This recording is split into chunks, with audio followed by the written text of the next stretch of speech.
परिचय। प्रिय दोस्तों, आपने निश्चित रूप से किसानों को धान के खेतों में काम करते देखा होगा। वो पूरे दिन लगातार काम करते रहते हैं, लेकिन क्या आपने कभी सोचा है कि उन्हें पूरे उत्साह के साथ अपना कार्य करने के लिए ऐसी ऊर्जा कहां से मिलती है? वास्तव में हमारी ही तरह वे भी यह ऊर्जा उस भोजन से प्राप्त करते हैं जो वो खाते हैं। दूसरे शब्दों में हम कह सकते हैं कि दैनिक गतिविधियों को करने के लिए हमारे शरीर हेतु भोजन ही ऊर्जा का मुख्य स्रोत है। हम अपना भोजन पौधों और पशुओं दोनों से ही प्राप्त करते हैं। प्रत्येक व्यक्ति की आवश्यकताओं को पूरा करने के लिए भोजन का उत्पादन व्यापक स्तर पर करना होता है। इस पाठ में हम फसल उत्पादन और आहार वितरण के लिए प्रबंधन पर चर्चा करेंगे।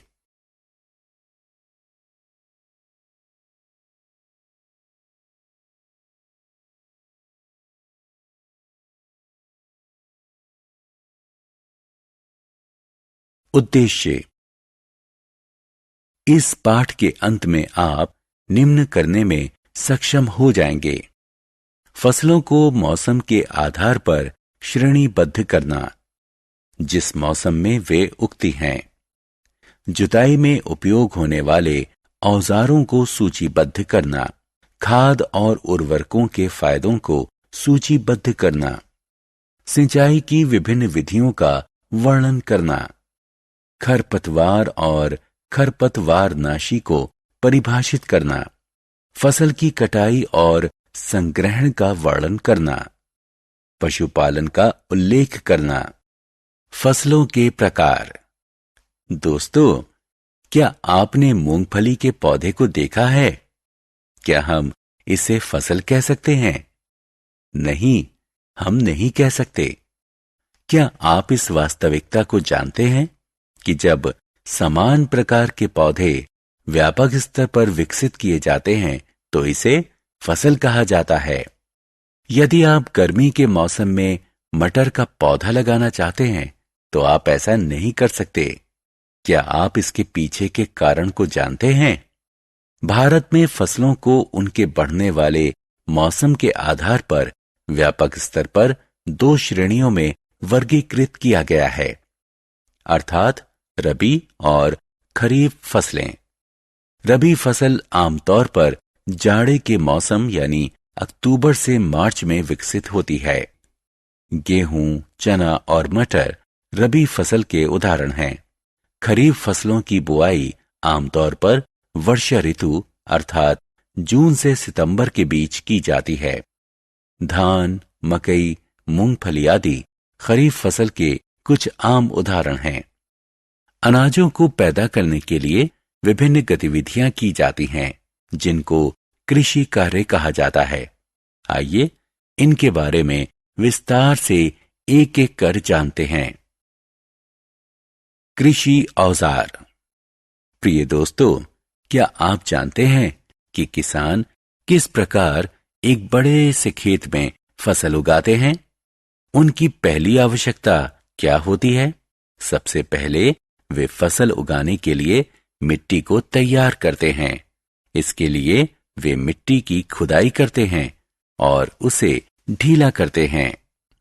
मिट्टी में मौजूद रहने वाले केंचुए और सूक्ष्म कीटाणुओं को विकसित करने में ढीली मिट्टी सहायता करती है। ये जीव किसानों के मित्र भी कहे जाते हैं।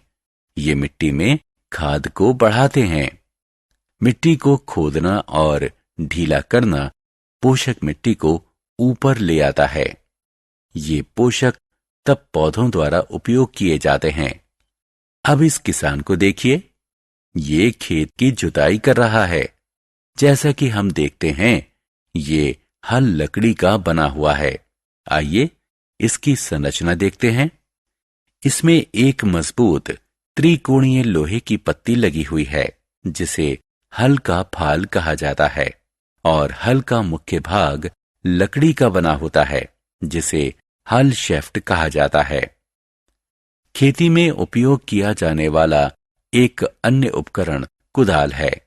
इसका उपयोग आमतौर पर खरपतवार को निकालने और मिट्टी को ढीला करने के लिए किया जाता है। इसमें लकड़ी का एक लंबा डंडा लगा होता है और इसमें मजबूत, चौड़ी, मुड़ी हुई लोहे की प्लेट लगी होती है जो ब्लेड के समान कार्य करती है। आप में से अधिकांश ने खेतों में ट्रैक्टर जरूर देखा होगा। आजकल जुताई ट्रैक्टर द्वारा की जाती है, जो मेहनत और समय दोनों की बचत करता है। बुआई। एक बार जब जुताई समाप्त हो जाती है तो अगला चरण बुआई का है। बुआई से पहले किसान उच्च फसल प्राप्त करने के लिए उच्च गुणवत्ता युक्त बीज का चयन करते हैं। क्या आपने कभी अपनी मां को किसी मर्तबान में कुछ बीज डालकर उसमें पानी डालते हुए देखा है? कुछ मिनटों के पश्चात क्या होता है? कुछ बीज तैरने लगते हैं। इसके पीछे क्या कारण है? कुछ क्षतिग्रस्त बीज पानी पर तैरने लगते हैं क्योंकि वे खोखले होते हैं, अतः हल्के हो जाते हैं। वास्तव में ये अच्छे बीज को क्षतिग्रस्त बीज से अलग करने का एक अच्छा तरीका है। आइए अब देखते हैं कि बीज की बुआई के लिए कौन कौन से उपकरण हैं। इस किसान को देखिए, इसके पास बुआई के लिए एक कीप जैसा उपकरण है। जरा गौर से देखें, यह किसान इस उपकरण के साथ क्या कर रहा है? हां, ये कीप में बीज भर रहा है, जिसके जरिए कीप के दूसरे छोर से बीज निकलकर सीधे मिट्टी में गिर रहे हैं। यह एक पारंपरिक विधि है और अत्यंत आसान है। आजकल ट्रैक्टर की सहायता से बुआई के लिए किसान आधुनिक बीज बुआई यंत्र का उपयोग कर रहे हैं। मुझे यकीन है कि आप सोच रहे होंगे कि ये आधुनिक बीज बुआई यंत्र किस प्रकार कार्य करता है। यह समान दूरी और गहराई पर बीज बोता है, जो सुनिश्चित करता है कि बुआई के बाद बीज मिट्टी से ढक गया है। यह प्रक्रिया काफी समय और मेहनत की बचत करती है। आत्म मूल्यांकन। दोस्तों, अब समय है कुछ मनोरंजन का। सही उत्तर को जानने के लिए सही या गलत के बटन पर क्लिक करें। खाद। दोस्तों, आइए अब इस पाठ के अगले महत्वपूर्ण विषय पर चलते हैं। मुझे यकीन है कि आपने निश्चित रूप से खाद शब्द कई बार सुना होगा। क्या आप जानते हैं कि ये क्या है? अच्छा, चलिए देखते हैं। खाद एक जैविक पदार्थ है जो पौधों और पशुओं के अपशिष्ट के अपघटन से प्राप्त की जाती है। इसे बनाने के लिए किसान पौधों और पशुओं के अपशिष्ट को खुले स्थान पर गड्ढों में एकत्रित करते हैं, जहां ये सूक्ष्म जीवों द्वारा अपघटित किए जाते हैं। साल दर साल बार बार फसलों की खेती के कारण मिट्टी की उर्वरक शक्ति और पोषक तत्व कम होने लगते हैं। इसलिए किसान मिट्टी के पोषक तत्वों की पूर्ति के लिए खेत में खाद डालते हैं। यह प्रक्रिया खाद डालना कहलाती है। अब जैव खाद के कुछ प्रमुख लाभ को देखते हैं। खाद मिट्टी की जल धारण क्षमता को बढ़ाती है। यह मिट्टी को भुरभुरी बनाती है, जिसके कारण गैस विनिमय आसान हो जाता है। यह मिट्टी की संरचना को विकसित करती है।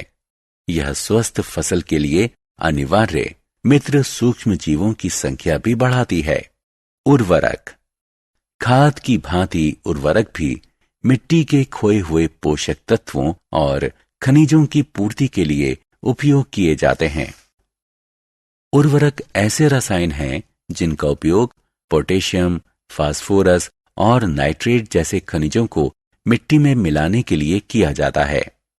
उर्वरक फैक्ट्रियों में बनाए जाते हैं।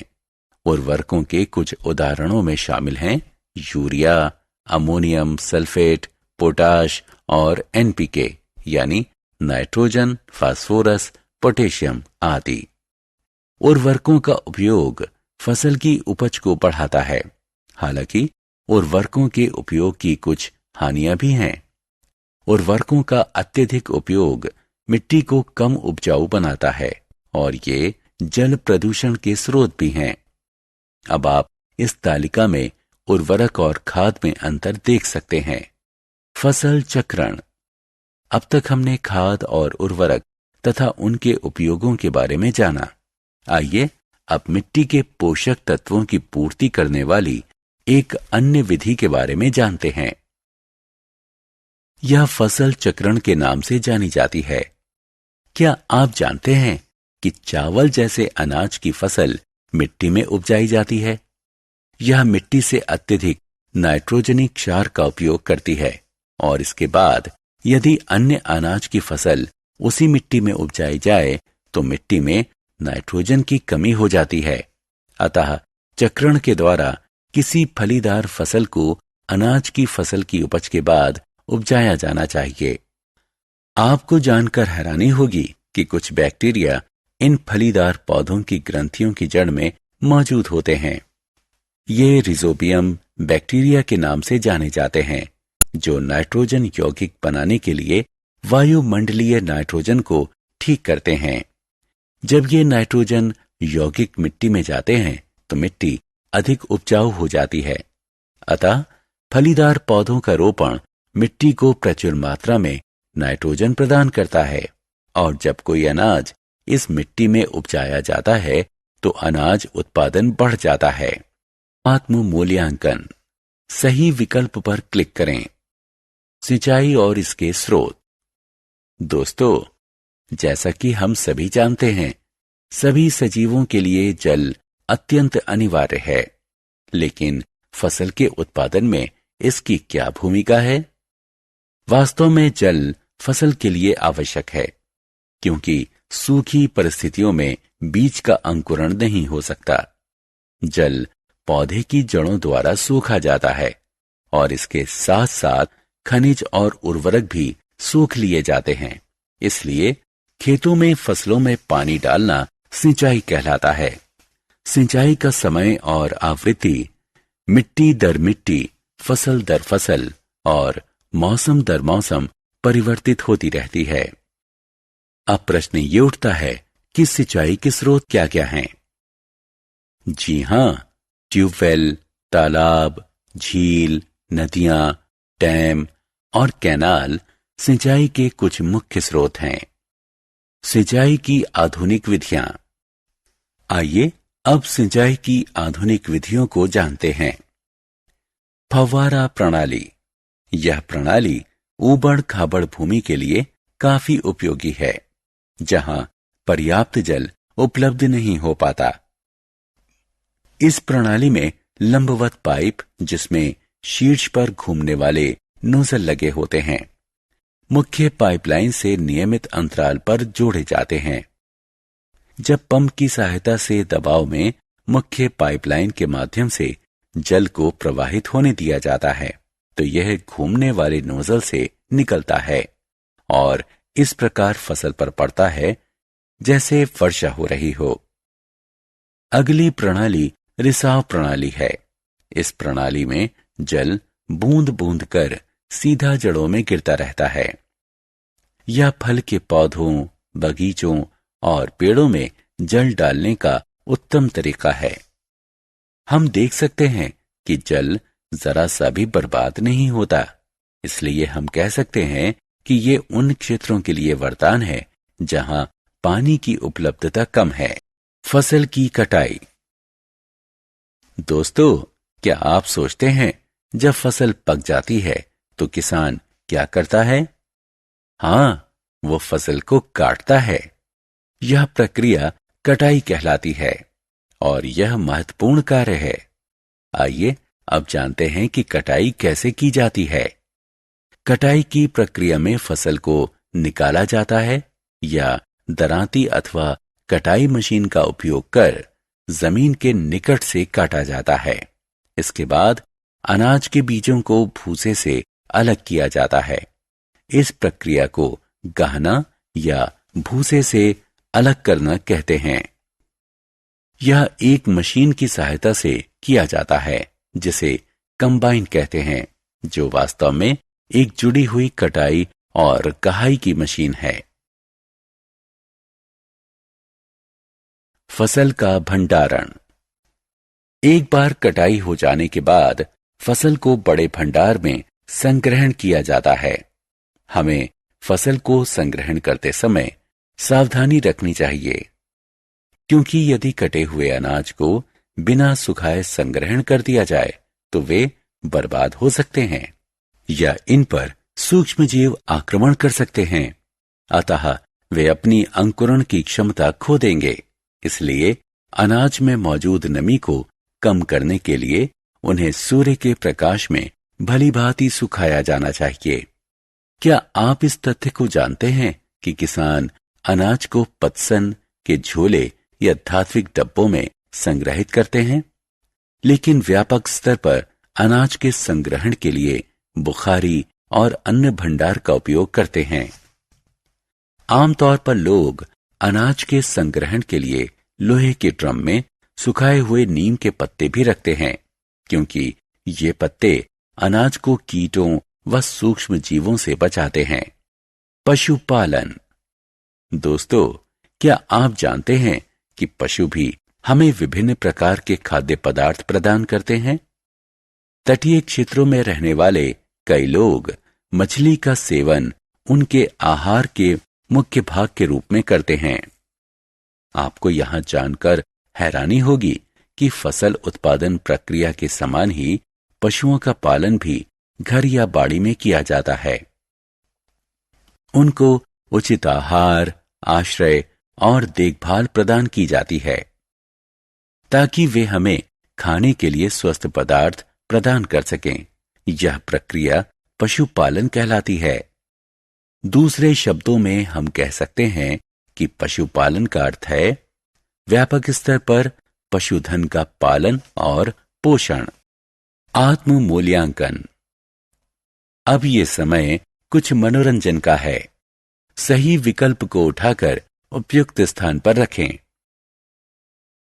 सारांश। आइए हमने जो कुछ सीखा है उसे संक्षेप में दोहराएं। भारत में व्यापक स्तर पर अनाज जिन मौसमों में उपजते हैं उसके आधार पर इन्हें दो प्रकारों में वर्गीकृत किया जाता है, रबी और खरीफ। फसल को उचित समय अंतराल पर जलापूर्ति करना सिंचाई कहलाता है। मानवीय रूप से या मशीनों द्वारा पकी हुई फसलों को काटना कटाई कहलाता है। अनाज को उसके भूसे से अलग करना गहाई कहलाता है। अनाज को कीट और सूक्ष्म जीवों से बचाने के लिए अनाज का उचित संग्रहण अनिवार्य है।